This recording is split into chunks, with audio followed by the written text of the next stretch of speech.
Hello friends, ഇന്നത്തെ എപ്പിസോഡിൽ ശാലിനി പറഞ്ഞനുസരിച്ച് അവിടേക്ക് വരുന്ന ആള് ആരാണെന്ന് അറിയാനായി കാത്തു നിൽക്കുകയാണ് രാജേന്ദ്രനും ഭാര്യ ശൈലജയും. അങ്ങനെ ശാലിനിയുടെ കാറ് മുറ്റത്ത് വന്ന് നിന്നത് ശൈലജയും രാജേന്ദ്രനും വളരെ ആകാംക്ഷയോടെ അത് ആരാണെന്ന് നോക്കി. അപ്പോഴേക്കും ശാലിനി വേഗം തന്നെ കാറിൽ നിന്നിറങ്ങി അവരോട് പറഞ്ഞു, ഞാൻ ശാലിനി, ജില്ലാ കളക്ടർ. നിങ്ങളല്ലേ കാർത്തികയുടെ അച്ഛൻ എന്ന് ചോദിച്ചപ്പോ ഉടനെ രാജേന്ദ്രൻ പറഞ്ഞു, അതെ ഞാൻ തന്നെയാണ്.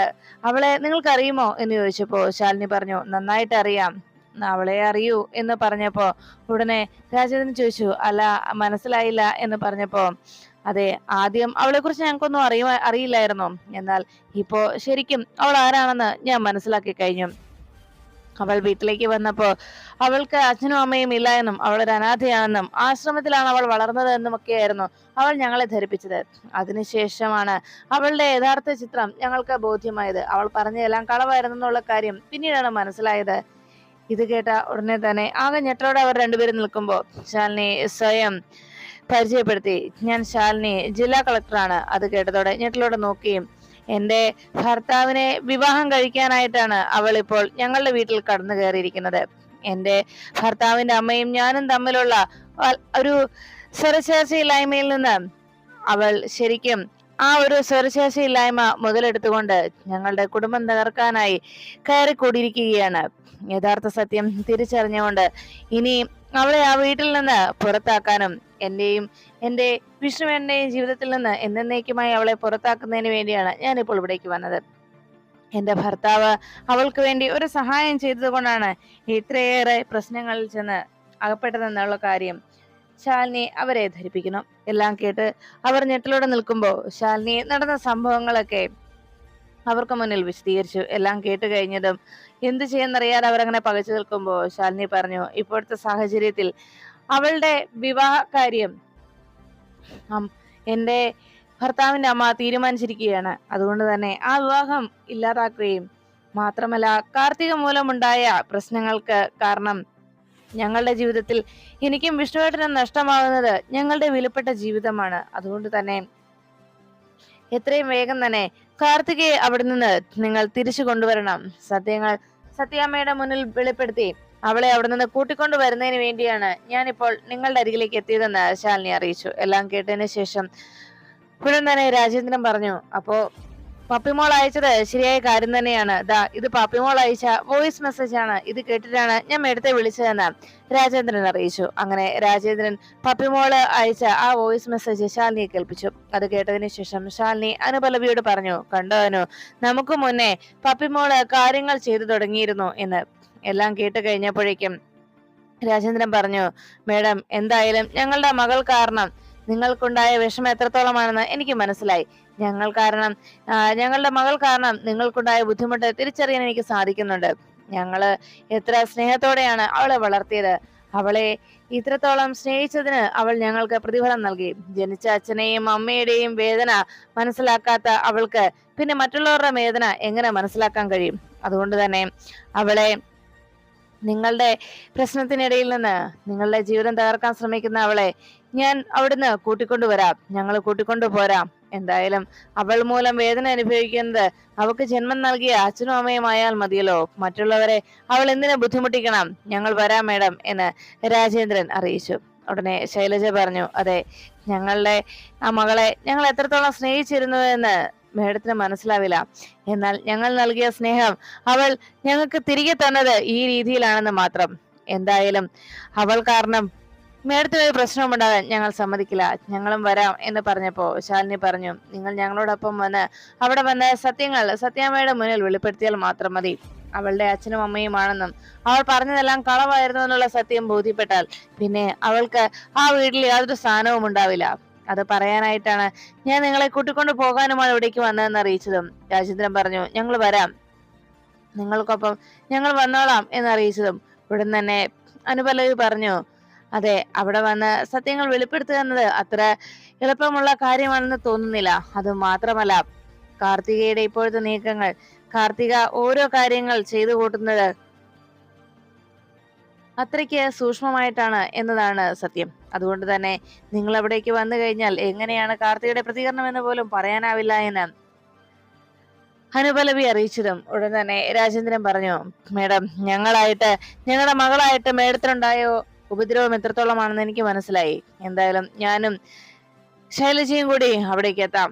മേഡത്തെ പോലെ ഒരു നല്ല മനസ്സിനുടമയായവർക്ക് ജീവിതം തകർന്നു പോകുന്നത് കണ്ടു നിൽക്കാൻ ഞങ്ങൾക്കാവില്ല. ഞങ്ങൾ വരാം മേഡം എന്ന് രാജേന്ദ്രനും ശൈലജയും വാക്ക് നൽകി. അപ്പോഴാണ് സത്യാമ്മയുടെ വീട്ടിലെ പൂജാമുറിയിലിരുന്ന് പപ്പിമോള് വീണ്ടും കണ്ണനോട് പ്രാർത്ഥന തുടർന്നത്. കണ്ണ, എത്രയും വേഗം വിഷ്ണു അച്ഛന്റെയും ആ കാർത്തികാന്റിയുടെയും വിവാഹം മുടക്കി തരണേ. ഞാൻ എത്ര നേരമായി കണ്ണനോട് അപേക്ഷിക്കുന്നു. കണ്ണനോട് ഞാൻ പ്രാർത്ഥിക്കുന്നത് എത്ര നേരമായിട്ടാണ്. എന്നിട്ട് ഒരു വാക്ക് പോലും എന്നോട് പറയാത്തതെന്താ? അല്ലെങ്കിലും കണ്ണൻ അറിയത്തില്ലേ, പരസ്പരം ഇഷ്ടപ്പെടുന്നവരെ വേണ്ടേ വിവാഹം കഴിപ്പിക്കാൻ? അങ്ങനെയല്ലേ ചെയ്യേണ്ടത്? കാർത്തികാന്റിയെ എന്റെ വിഷ്ണുവച്ചൻ ഒട്ടും ഇഷ്ടമല്ല. അതുകൊണ്ട് കണ്ണ, ഈ വിവാഹം എങ്ങനെയെങ്കിലും മുടക്കി തരണേ. വിവാഹം മുടക്കുന്ന കാര്യത്തിൽ കണ്ണന് യാതൊരു മടിയുമില്ലെന്ന് എനിക്കറിയാം. അതുകൊണ്ട് തന്നെ കണ്ണൻ എങ്ങനെയെങ്കിലും ഈ വിവാഹം മുടക്കി തരണേ. കാർത്തികാന്റിയുമായിട്ടുള്ള വിഷ്ണുവച്ചന്റെ വിവാഹം മുടക്കി തരണേ. അതിന് ഞാൻ എന്ത് വേണമെങ്കിലും ചെയ്യാം. പിന്നെ കണ്ണൻ അറിയോ, കാർത്തികാന്റിയെ ആള് ശരിയല്ല. അതാ ഞാൻ പറഞ്ഞത്, കാർത്തികാന്റിയുടെ സ്വഭാവം ശരിയല്ല. അത് കണ്ണനും അറിയാവല്ലോ. എല്ലാം അറിഞ്ഞു വെച്ച് കണ്ണൻ എന്നെ പറഞ്ഞു പറ്റിക്കുവോ? എനിക്കറിയാം, കണ്ണന്റെ മുന്നിൽ വന്ന് കാർത്തികാന്റിയും സത്യാമ്മയും ഇതുപോലെ അപേക്ഷിച്ചിട്ടുണ്ടാവും അല്ലെ? പക്ഷേ കുട്ടികളുടെ പ്രാർത്ഥനയല്ലേ ഭഗവാൻ കേൾക്കുക എന്നല്ലേ പറയാറ്. അതുകൊണ്ട് കണ്ണൻ എന്റെ പ്രാർത്ഥന കേൾക്കാതിരിക്കല്ലേ കണ്ണ. എന്തായാലും വിഷ്ണുവച്ചന്റെയും ചേച്ചിയമ്മയുടെയും വിവാഹം നടത്തിത്തരാൻ കണ്ണ എന്റെ ഒപ്പം നിൽക്കണേ എന്ന് പറഞ്ഞ് പപ്പി ഒത്തിരി നേരം ഭഗവാനോട് അപേക്ഷിച്ചു. ഇത്രയും നേരം ഞാൻ പറഞ്ഞിട്ടും കണ്ണൻ എന്താ ഒരു വാക്ക് പോലും പറയാത്തത്? എന്നോട് ഒന്നും പറഞ്ഞില്ലല്ലോ. ഞാൻ പിണക്കവാ, ഇനി വഴക്കാ, ഞാൻ ഇനി വന്ന് പ്രാർത്ഥിക്കുകയോ പൂജിക്കുകയോ ഒന്നും ചെയ്യില്ല എന്ന് പറഞ്ഞ് ആകെ വിഷമത്തോടെ പപ്പി സങ്കടം അറിയിക്കുമ്പോ ആ നിമിഷം കണ്ണന്റെ വിഗ്രഹത്തിൽ ചാർത്തിയിരുന്ന ആ പൂമാലയിൽ നിന്ന് ഒരു പൂ അടർന്ന് നേരെ ആ നിലവിളക്കിന്റെ അരികിലേക്കായി വന്നു വീണു. അത് കണ്ടതോടെ പപ്പിമോൾക്ക് ഒത്തിരി സന്തോഷമായി. കണ്ണ, ഇത് നീ എനിക്ക് തന്ന പൂവാണോ? ഞാൻ പറഞ്ഞത് കണ്ണൻ കേട്ടോ? അപ്പോ എന്റെ കൂടെ നിൽക്കാമെന്നല്ലേ കണ്ണൻ എനിക്ക് പൂ തന്നത് കൊണ്ടുള്ള ഉദ്ദേശം? എന്റെ വിഷ്ണുവച്ചന്റെ വിവാഹം മുടക്കി തരുമെന്ന്, വിഷ്ണുവച്ചനെയും ചേച്ചിയമ്മയും ഒന്നിപ്പിക്കുമെന്ന്. അത് മതി കണ്ണ. കണ്ണൻ എനിക്ക് പൂ തന്നത് അതുകൊണ്ടാണെന്ന് എനിക്ക് മനസ്സിലായി. ഇനി എനിക്ക് സങ്കടമൊന്നുമില്ല. താങ്ക്സ് കണ്ണ. ഇനിയും ഞാൻ കണ്ണന് അരികിൽ വന്ന് പ്രാർത്ഥിക്കുകയും പൂജിക്കുകയും ഒക്കെ ചെയ്യാട്ടോ എന്ന് പപ്പിമോള് കണ്ണനോട് നന്ദി പറയുന്നു. അങ്ങനെ പറഞ്ഞതിന് ശേഷം പപ്പിമോള് ആ പൂവും കയ്യിൽ പിടിച്ച് അങ്ങനെ സന്തോഷത്തോടെ നിൽക്കുമ്പോ താഴെ ഹാളില് രാഘവൻ നായർ വിഷ്ണുവിനോട് പറഞ്ഞു, എടാ മോനെ, നിന്നോട് ഞാനൊരു കാര്യം പറയാം. ഇനിയെങ്കിലും നീ ഒരു തീരുമാനത്തിലെത്തണം. ഞാൻ പലപ്പോഴും നിന്നോട് അറിയിച്ചതാണ്, നിന്റെ ജീവിതത്തിലെ ഒരു നിർണായക നിമിഷത്തിലേക്കാണ് കടക്കുന്നത്. ഇനിയും അച്ഛന്റെയും അമ്മയുടെയും വാക്കുകൾ കേട്ട് അതേപടി അനുസരിക്കാനല്ല, നിന്റെ ജീവിതത്തെ കുറിച്ച് നിനക്കൊരു കാഴ്ചപ്പാടുണ്ടല്ലോ, അതാണ് നീ ഇപ്പോൾ നടപ്പിലാക്കേണ്ടത്. അമ്മയെ ധിക്കരിക്കാനോ അച്ഛനെ ധിക്കരിക്കാനോ അല്ല ഞാൻ അറിയിച്ചത്, മറിച്ച് നിന്റെ ജീവിതമാണ് ഇവിടെ ബലിയാടാകുന്നത്. അത് നീ മറക്കണ്ട എന്ന് പറയുമ്പോ അരികിൽ നിന്ന് ശ്യാമ പറഞ്ഞു, വിഷ്ണുവേട്ടാ, എനിക്കറിയാം കുഞ്ഞേച്ചിയില്ലാതെ വിഷ്ണുവേട്ടന്റെ ഒരു ജീവിതം പൂർണ്ണമാവില്ല എന്ന്. വിഷ്ണുവേട്ടന്റെ ജീവിതം സന്തോഷകരമായി തീരണമെങ്കിൽ കുഞ്ഞേച്ചിയും വിഷ്ണുവേട്ടനോടൊപ്പം ഉണ്ടാകണം. അതുകൊണ്ട് വിഷ്ണുവേട്ടൻ ഇനിയെങ്കിലും ഒന്ന് ശരിക്ക് ചിന്തിച്ച് ഒരു തീരുമാനം എടുക്കണേ വിഷ്ണുവേട്ട എന്ന് പറയുമ്പോ വിഷ്ണു ഒന്നും മിണ്ടാതെ മറുപടി ഒന്നും പറയാതെ അങ്ങനെ ഇരിക്കുന്ന നേരത്ത് അവിടേക്ക് പപ്പിമോൾ ഓടിയെത്തി. പപ്പിമോള് വന്ന് വിഷ്ണുവിനെ പ്രസാദം തൊട്ട് കൊടുക്കുമ്പോ പപ്പിയെ വിഷ്ണു നോക്കുന്ന നേരത്ത് പപ്പി പറഞ്ഞു, ഒന്നും പേടിക്കണ്ട കേട്ടോ, കൃഷ്ണ ഭഗവാൻ എനിക്ക് വാക്ക് തന്നിട്ടുണ്ട് ഈ വിവാഹം മുടക്കുമെന്ന്. ഈ വിവാഹം മുടക്കി തരാനേ കൃഷ്ണൻ എന്റെ കൂടെ ഉണ്ട്. അതുകൊണ്ട് വിഷ്ണുവച്ചൻ പേടിക്കണ്ട കേട്ടോ, കാർത്തിക ആന്റിയുമായിട്ടുള്ള വിവാഹം നടക്കില്ല എന്ന് പറഞ്ഞു. അത് കേട്ടതും പുഞ്ചിരിയോടെ വിഷ്ണു പപ്പിമോളെ നോക്കുകയും പപ്പിമോളെ ചേർത്ത് പിടിച്ച് കവളത്തൊരു ഉമ്മ കൊടുക്കുകയും ചെയ്തു. ഉടനെ പപ്പിമോളും വിഷ്ണുവിന് ഉമ്മ കൊടുത്ത് അങ്ങനെ നിൽക്കുമ്പോ രാഘവൻ നായർ പറഞ്ഞു, കണ്ടോടാ, പപ്പിമോളുടെ വരെ ആഗ്രഹം ഈ വിവാഹം മുടങ്ങിക്കാണണമെന്നാണ്. എന്നിട്ടും നിനക്കൊന്നും മനസ്സിലാവുന്നില്ലേ എന്ന് ചോദിച്ചപ്പോ വിഷ്ണു ഒന്നും മിണ്ടാതിരിക്കുമ്പോ വീണ്ടും പപ്പി പറഞ്ഞു, അച്ഛൻ വിഷ്ണുവച്ചനെ വഴക്ക് പറയണ്ട. എനിക്ക് ഭഗവാൻ വാക്ക് തന്നിട്ടുണ്ട് ഒരു കുഴപ്പവും വരില്ല എന്ന്. അതുകൊണ്ട് ഇപ്പോ വെറുതെ അച്ഛൻ വിഷ്ണുവച്ചനെ വഴക്ക് പറയണ്ട എന്ന് പപ്പി അറിയിച്ചു. അങ്ങനെ സംസാരിച്ചുകൊണ്ട് അതെല്ലാം കേട്ട് ചിരിച്ചങ്ങനെ ഇരിക്കുമ്പോഴാണ് സത്യഭാമ അവിടേക്ക് എത്തിയത്. സത്യഭാമ ഉടനെ പന്തലിന്റെ കാര്യം ചോദിച്ചുകൊണ്ട്, അതെന്താ വിശ്വംഭര അങ്ങനെ? പന്തലിന്റെ കാര്യം നേരത്തെ നമ്മൾ തീരുമാനിച്ചതായിരുന്നല്ലോ, ഇനി അതിൽ മാറ്റമൊന്നുമില്ല എന്നൊക്കെ ദേഷ്യത്തോടെ പറയുന്നത് കേട്ടതും ഉടനെ വിഷ്ണു വേഗം അവിടെ നിന്ന് എഴുന്നേറ്റ് പോകാനൊരുങ്ങി. അപ്പോഴേക്കും സത്യഭാമ സംസാരിക്കുന്നതിനിടയിൽ വിഷ്ണുവിനോട് പറഞ്ഞു, അതെ പോകാൻ വരട്ടെ എന്ന് പറഞ്ഞ് അവിടെ പിടിച്ചു നിർത്തുമ്പോ സത്യഭാമ മറ്റൊരു കാര്യം അവിടെ ചെയ്യണമെന്ന് ആലോചിച്ചു. എങ്കിലും തന്റെ നീക്കങ്ങൾ അത് ചിലപ്പോൾ ശരിയായില്ലെങ്കിൽ അത് അതിലും വലിയ പാടാകുമല്ലോ എന്ന് കരുതി പാവം പിന്നെ അത് വേണ്ടെന്ന് വെച്ചു. ഈ സമയത്താണ് വീണ്ടും പ്രശ്നങ്ങളെല്ലാം ഉണ്ടാകുന്നതിനുള്ള തയ്യാറെടുപ്പുകൾ അവിടെ നടന്നത്. വിഷ്ണുവിനോട് സത്യാമ്മ ചോദിച്ചു, അല്ല ഇനിയിപ്പോ വിവാഹത്തിന് അധിക ദിവസമില്ല രോഹിത്തെ, നീ ആണ് പഴത്തിന്റെയും പച്ചക്കറിയുടെയും ബൊക്കയുടെയും പൂക്കളുടെയും ഒക്കെ ചുമതല ഏറ്റെടുത്തത്. അതുകൊണ്ട് എത്രയും വേഗം അത് റെഡിയാക്കി തരാൻ നീ അവരോട് പറഞ്ഞിരിക്കണം എന്ന് പറഞ്ഞു. ശരി സത്യാമ്മേ എന്ന് രോഹിത് മറുപടി നൽകുമ്പോൾ സത്യഭാമ രോഹിത്തിനോട് പറഞ്ഞു, അതെ നേരത്തെ തന്നെ ഇതെല്ലാം ഏർപ്പാട് ചെയ്യണം, പിന്നെ സമയമാകുമ്പോ ഓടാനൊന്നും പറ്റില്ല, അതുകൊണ്ടാണ്.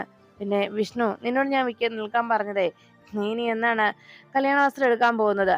കതിർമണ്ഡപം വരെ ബുക്ക് ചെയ്ത് കഴിഞ്ഞു, ഇനി എന്നാ ഡ്രസ് എടുക്കാൻ പോകുന്നേ? തനിച്ചു പോയി എടുക്കാനാണെങ്കിൽ അത് വേണ്ട, നിന്റെ കൂടെ ഞാനും കാർത്തികയും വരും എന്ന് വിഷ്ണുവിനോട് സത്യഭാമ അറിയിച്ചു. അങ്ങനെ ആ വാക്കുകൾ കേട്ടതും ആകെ വിഷമിച്ചങ്ങനെ നിൽക്കുമ്പോഴാണ് ആ വീട്ടുമുറ്റത്തേക്ക് കൃത്യമായി തന്നെ ശാലിനി എത്തിയത്. ശാലിനി അകത്തേക്ക് കയറി വരുന്നത് കണ്ട് സത്യഭാമ ആകെ കലിയോടെ നോക്കി. ഇതാരാണെന്നുള്ള രീതിയിൽ അങ്ങനെ വാതിലേക്ക് നോക്കിയിരിക്കുമ്പോൾ അകത്തേക്ക് ശാലിനി വന്നെത്തിയത്. ശാലിനിയെ കണ്ടതും വിഷ്ണു ആകെ ആശ്വാസത്തോടെ നോക്കുമ്പോൾ സത്യഭാമ ശാലിനിയോട് പറഞ്ഞു, നിന്നോടാരാ ഇവിടേക്ക് വരാൻ പറഞ്ഞത്? നിന്റെ യാതൊരു സഹായവും എനിക്ക് വേണ്ട എന്ന രീതിയിൽ സത്യഭാമ ശാലിനിയോട് തട്ടിക്കയറി. അപ്പോഴേക്കും ശാലിനി പറഞ്ഞു, സത്യാമ്മേ ഞാൻ വന്നത് കാർത്തികയെ കാണാനാണ്. കാർത്തിക എവിടെ? അത് കേട്ടപ്പോഴേക്കും സത്യാമ്മ പറഞ്ഞു, നീ പുതിയ കള്ളക്കറിയുമായിട്ട് വന്നതാണോ ശാലിനി?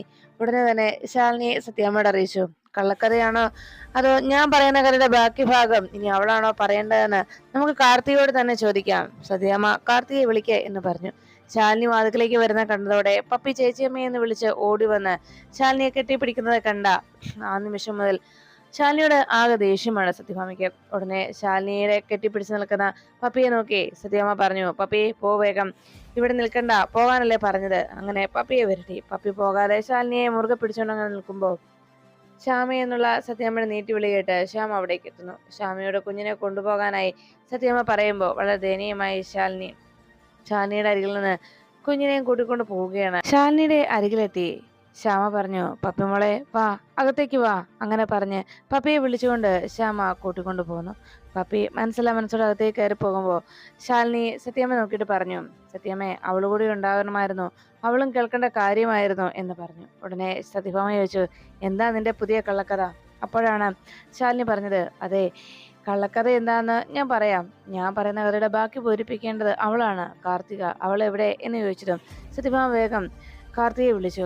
മോളെ കാർത്തികയെ എന്ന് വിളിച്ചതും വേഗം സത്യഭാമയുടെ വിളി കേട്ട് കാർത്തിക വാതുക്കലേക്ക് എത്തി. അവിടെ നിൽക്കുന്ന രാജേന്ദ്രനെയും ശൈലജയും കണ്ട് കാർത്തിക ഞെട്ടിലൂടെ നോക്കുമ്പോൾ ശാലിനി ചോദിച്ചു, അല്ല എനിക്ക് ചോദിക്കാനുള്ളത് നീ ഇവിടേക്ക് വരുന്നതിന് മുമ്പുള്ള കാര്യമാണ്. എന്തായാലും നീ ഇപ്പോ ഇവിടെ സത്യഭാമയുടെ മരുമകളാണ്, അത് സമ്മതിച്ചു. പക്ഷെ അതിനു മുമ്പുള്ള നിന്റെ ജീവിതത്തെക്കുറിച്ചാണ് എനിക്ക് അറിയേണ്ടത്. അതിനു മുമ്പ് നീ ആരുടെയൊക്കെ മകളായിരുന്നു? ആരാണ് നിന്റെ അച്ഛനും അമ്മയും? നീ ആശ്രമത്തിലാണ് ജീവിച്ചെന്ന് പറഞ്ഞെങ്കിലും നിന്റെ അച്ഛനും അമ്മയും ആരാണ്? അതെന്റെ ചോദ്യം. ആ ചോദ്യത്തിനുള്ള ഉത്തരം നിന്റെ പക്കലുണ്ടോ? എന്താ നിനക്ക് പറയാൻ കഴിയുമോ എന്ന് ശാലിനി കാർത്തികയോട് ചോദിച്ചതും കാർത്തിക രാജേന്ദ്രനെ കണ്ട് ആകെ ഞെട്ടിത്തെറിച്ചു വന്നു. മനസ്സിൽ പറഞ്ഞു, എന്റെ കൃഷ്ണ, എനിക്ക് രക്ഷപ്പെടാൻ പറ്റിയ രീതിയിലുള്ള ഒരു കളവ് നീ എന്നെ നാവിൽ ഓർമ്മിപ്പിക്കണേ. അങ്ങനെ എന്തെങ്കിലും കള്ളത്തരം പറഞ്ഞാൽ തൽക്കാലം അതിൽ നിന്ന് രക്ഷപ്പെട്ടു പോരാം. ബാക്കി സത്യാമ്മ പിടിച്ചു കയറിക്കോളും. എന്താണ് ഒരു കളവ് പറയുക എന്നാലോചിച്ച് കാർത്തിക അങ്ങനെ നിൽക്കുന്നു. ഇതേസമയം രാജേന്ദ്രൻ അവിടേക്ക് വരുന്നതിന് മുമ്പ് തന്നെ സത്യഭാമ വിഷ്ണുവിന്റെയും കാർത്തികയുടെയും വിവാഹത്തിന് വസ്ത്രമെടുക്കുന്നതിനെ കുറിച്ച് പറഞ്ഞതും വിഷ്ണു മറുപടി ഒന്നും പറയാൻ നിൽക്കുമ്പോൾ സത്യഭാമ പറഞ്ഞത്, ഞാനും കാർത്തികയും കൂടി വരുന്നുണ്ടെന്നും പിന്നെ കുറച്ച് ഓർണമെന്റ്സ് കൂടി എടുക്കാനുണ്ട്, അതിന്റെ ഡിസൈനൊക്കെ കൃത്യമായി നോക്കിയിട്ട് വേണം അത് എടുക്കാനെന്നും അറിയിച്ചു. എല്ലാം കേട്ടതോടെ കാർത്തിക വളരെ സന്തോഷവതിയായി. എന്തായാലും അങ്ങനെ എൻ്റെ വിവാഹം കതിർമണ്ഡപം വരെ എത്തിക്കഴിഞ്ഞു. ഇനിയും വിഷ്ണുവിനെ ഒരിക്കലും ശാലിനിക്ക് വിട്ടുകൊടുക്കുകയില്ല. അത് ഇനി ആരും ആഗ്രഹിക്കുകയും വേണ്ട. എന്തായാലും ഇനിയുള്ള എൻ്റെ ജീവിതം ഇവിടെയാണ്. സത്യാമ്മയെ മുന്നിൽ നിർത്തി ഇവിടെ കുറെ ആളുകളെ എനിക്ക് പടിയിറക്കി വിടാനുണ്ട്. അതിനുശേഷം ഈ വീട്ടിൽ എനിക്ക് കഴിയാമല്ലോ. പിന്നെ സത്യഭാമയെ അന്ന് തന്നോട് കാണിച്ച ക്രൂരതകൾ ആലോചിച്ച് അവരെയും ഒരു ഏതെങ്കിലും ഒരു സ്ഥലത്തേക്ക് മാറ്റിയാൽ അതോടെ എൻ്റെ ജീവിതം സേഫ് ആകും. അതാണ് വേണ്ടത് എന്നല്ല മനസ്സ് ചിന്തിച്ചുകൊണ്ട് ആ ഭായി അങ്ങ് നിന്നു.